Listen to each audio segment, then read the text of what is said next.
இந்த வீடு தான்.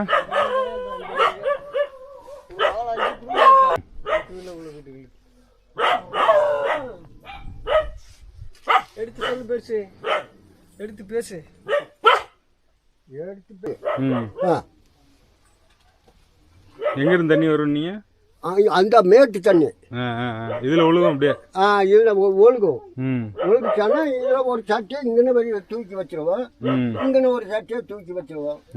அப்ப ஒழுகுற தண்ணி பூரா அந்த சட்டையை பிடிச்சி கீழே கொண்டு போய் சிந்துறாங்க. நாங்களும் இந்த வீட்டுக்கு வந்ததுல இருந்து நாங்களும் பாக்குறோம், வந்து இதா சரி அதான் சரின்றாங்க, ஒண்ணு செஞ்சு கொடுக்க மாட்டாங்க.